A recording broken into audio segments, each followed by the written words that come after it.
భారీ వర్షాలు, వరదలకు రైతులు నష్టపోకుండా పంట కాలువలు, డ్రైన్ల ఆధునీకరణ పనుల్ని ప్రభుత్వం త్వరలో చేపడుతుందని శాసనమండలి మాజీ చైర్మన్ ఎంఎస్ షరీఫ్ చెప్పారు. పశ్చిమ గోదావరి జిల్లా నరసాపురంలో భారీ వర్షాలకు నీట మునిగిన పంట పొలాలను టీడీపీ ఇన్ఛార్జ్ పోతూరి రామరాజు, కొవ్వలి రామ్మోహన్ నాయుడులతో కలిసి ఆయన పరిశీలించారు. జరిగిన నష్టాన్ని రైతులను అడిగి తెలుసుకున్నారు. అనంతరం షరీఫ్ ఈ సందర్భంగా మాట్లాడుతూ వైసీపీ ప్రభుత్వం ఇరిగేషన్ వ్యవస్థను అస్తవ్యస్తం చేసింది అంటూ మండిపడ్డారు. 5 ఏళ్ల కాలంలో కనీసం పంట కాలువల్లో పూడిక పనులతో పాటుగా లాగుల గ్రీజ్ కూడా పెట్టలేదని, ఈ కారణంగా కొద్దిపాటి వర్షం కురిస్తే చాలు లోతట్టి ప్రాంతాలు ముంపు బారిన పడుతున్నాయని వాపోయారు. ఈ సమస్యను ముఖ్యమంత్రి దృష్టికి తీసుకువెళ్లి త్వరలోనే పనులు జరిగేలా కృషి చేస్తానని అన్నారు.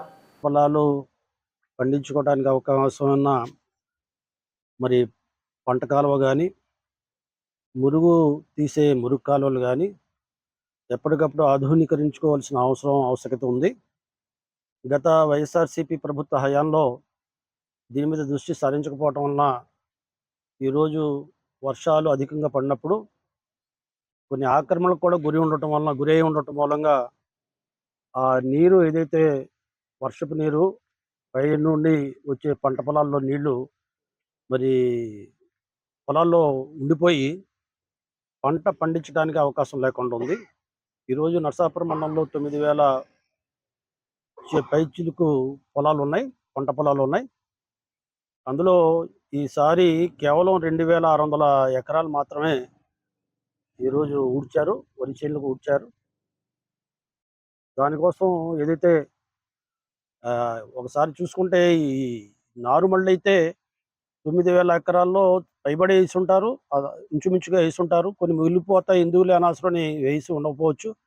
కానీ నారుమళ్ళీ వేసింది ఎక్కువగా ఉంది. 2,000 కంటే ఎక్కువ ఉన్నారు. 2,000 కంటే 3,000, 4,000 ఎకరాలు ఉండొచ్చు. అయితే ఊడ్చిన వాళ్ళ మట్టుకు 2,600 ఎకరాలు ఉంటాయి. దీంట్లో సుమారుగా 900 ఎకరాలు ఈరోజు పూర్తిగా ముంపుకు గురైనవి. ఈరోజు ఏదైతే పంట పొలాలు ఊడ్చారో ఈ వర్షపు నీళ్లు బిగపట్టేసి ఈరోజు ఆ ఊడ్చిన పొలాల యొక్క వరి కంకెలు బాగా దెబ్బతిన్నాయి, కుళ్ళిపోయినాయి. అంటే 50%, 60% దిగుబడి తగ్గిపోయే ప్రమాదం ఉంది. అంటే ఊడ్చిన దానికి ఖర్చులు కూడా వచ్చే పరిస్థితి లేదు.